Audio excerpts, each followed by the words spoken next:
بسم اللہ الرحمن الرحیم۔ آج ہماری گفتگو کا عنوان بڑا دلچسپ ہے،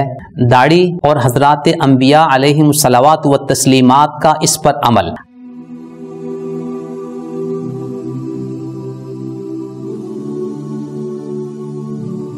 ہم چونکہ دور حاضر کے ایک میڈیا اسکالر کے داڑھی والے موقف کا تجزیہ کر رہے ہیں، لہٰذا گفتگو کے آغاز میں اگر ان کی کتاب میزان صفحہ 641 کی ایک عبارت پڑھ کر پھر ہم اپنی گفتگو کا آغاز کریں تو بات کو سمجھنا ہم سب کے لیے آسان ہو جائے گا۔ وہ اپنی کتاب میزان صفحہ 641 پر مونچھیں پست کرنا، ختنے کرانا، ناخن کاٹنا، زیر ناف اور بغلوں کے بال صاف کرنے کے بارے میں لکھتے ہیں، یہ سنن فطرت ہیں جنہیں انبیاء علیہم السلام نے تزکیہ و تطہیر کے لیے ان کی اہمیت کے پیش نظر دین کا لازمی جز بنا دیا ہے۔ تو یہاں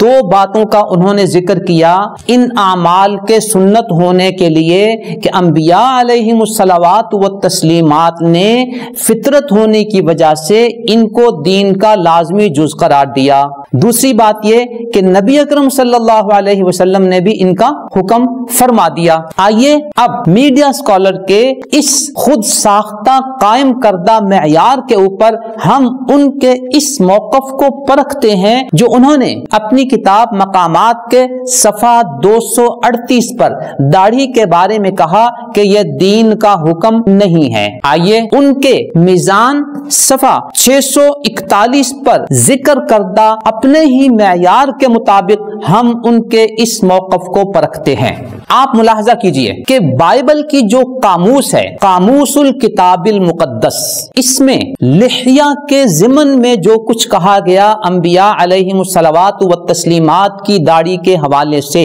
وہ یہ ہے کہ قدیم دور میں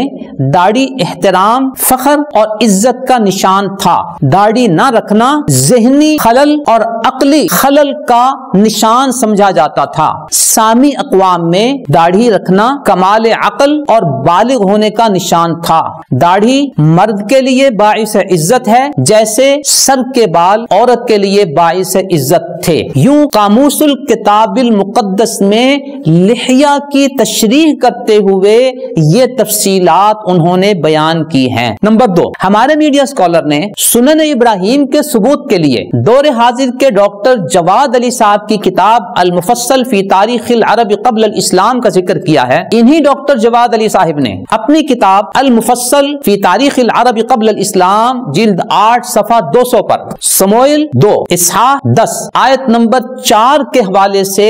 داڑھی کا ذکر کیا ہے، گویا اس کتاب میں داڑھی کا تذکرہ موجود ہے۔ نمبر 3، یہود و نصارہ کے جو مصادر، جو کتابیں آج بھی دستیاب ہیں، انہوں نے حضرات انبیاء علیہم الصلوات و تسلیمات کی جن شبیہ کا تذکرہ کیا ہوا ہے ان میں داڑھی کا ذکر موجود ہے۔ ہمیں ان کتابوں سے اتفاق ہے یا نہیں یہ ایک علیحدہ موضوع ہے، لیکن انہوں نے یہ تصویریں کسی نہ کسی بنیاد پر بنائی ہیں، یا تو قدیم بتوں کو دیکھ کر یا پرانی دیواروں پہ ان انبیاء کی تصاویر جو کندہ کی گئی تھیں، یا بعض پہاڑوں کے پتھروں پر ان انبیاء سے منسوب جو تصویریں کندہ کی گئی تھیں ان کو پیش نظر رکھتے ہوئے تقریبی انداز میں انہوں نے ان انبیاء علیہم الصلوات و تسلیمات کی یہ شبیہ اور یہ تصویریں بنائی ہیں، اور ان سب میں ان انبیاء کی داڑھی موجود ہے۔ نمبر 4، اسکندریہ یونیورسٹی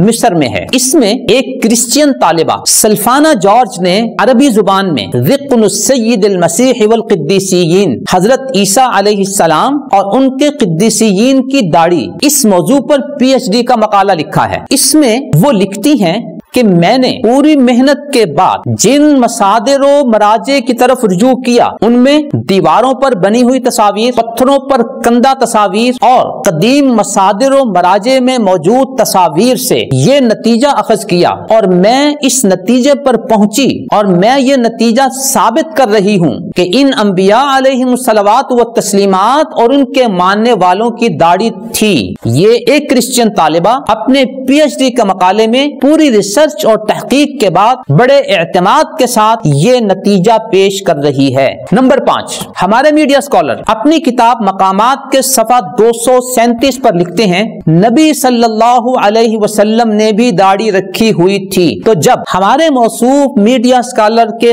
قائم کردہ معیار کے مطابق حضرات انبیاء علیہم الصلوات والتسلیمات کے حوالے سے قاموس الکتاب المقدس المفصل کے بیان کردہ حوالے سموئیل 2 اصحاح 10 آیت 4 کے تناظر میں انبیاء کی داڑھی، یہود و نصارہ کے قدیم مصادر میں انبیاء کی شبیہ داڑھی والی، اسکندریہ یونیورسٹی مصر کی ایک طالبہ کی پی ایچ ڈی کے مقالے میں ریسرچ کا نتیجہ انبیاء کی داڑھی، خود موصوف کی کتاب مقامات میں یہ اعتراف کہ نبی اکرم صلی اللہ علیہ وسلم نے داڑھی رکھی ہوئی تھی۔ جب یہ ساری چیزیں ثابت کر رہی ہیں کہ انبیاء کی داڑھی تھی، تو پھر انہوں نے میزان صفحہ 641 پر جو معیار قائم کیا تھا، یہ سنن فطرت ہیں جنہیں انبیاء علیہ السلام نے تزکیہ و تطہیر کے لیے ان کی اہمیت کے پیش نظر دین کا لازمی جز بنا دیا ہے۔ رسول اللہ صلی اللہ علیہ وسلم کا ارشاد ہے، الفطرت خمسن۔ تو جو دو معیار انہوں نے قائم کیے تھے،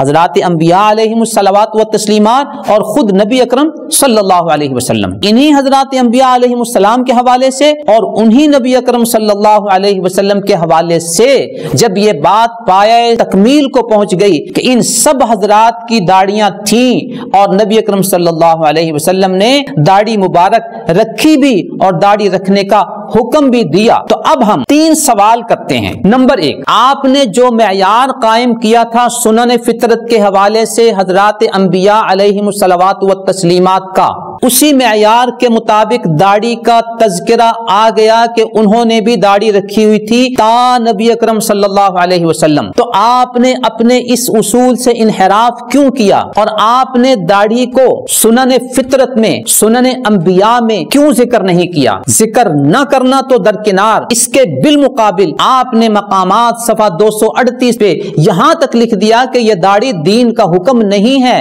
سوال نمبر 2، آپ اپنی کتاب میں سنت و حدیث کا جو خود ساختہ معیار لوگوں کو پیش کرتے ہیں اور اس کے پس منظر میں بہت کچھ بتانے اور بہت کچھ چھپانے کی کوشش کرتے ہیں، یہ داڑھی کا مسئلہ گو کہ ایک جزوی مسئلہ ہے، لیکن اس مسئلے کے پس منظر میں سنت اور حدیث کا جو معیار، جو اصطلاح آپ نے پیش کی ہے، اس کی حقیقت امت اسلامیہ کے سامنے کھل کر آ گئی کہ آپ خود اس معیار پر پورا نہیں اترتے اور آپ اس کے پس منظر میں کچھ چیزیں بتاتے ہیں اور اسی اصول کی روشنی میں جو چیزیں ثابت ہو رہی ہوتی ہیں آپ انہیں چھپاتے ہیں۔ سوال نمبر 3، آج اس امت محمدیہ میں، آج کے اس 15ویں صدی کے دور میں کمزور ایمان والے مسلمان سے بھی آپ بات کریں تو وہ بڑے درد دل کے ساتھ آپ کو یہ کہے گا کہ جی میں نے داڑھی نہیں رکھی ہوئی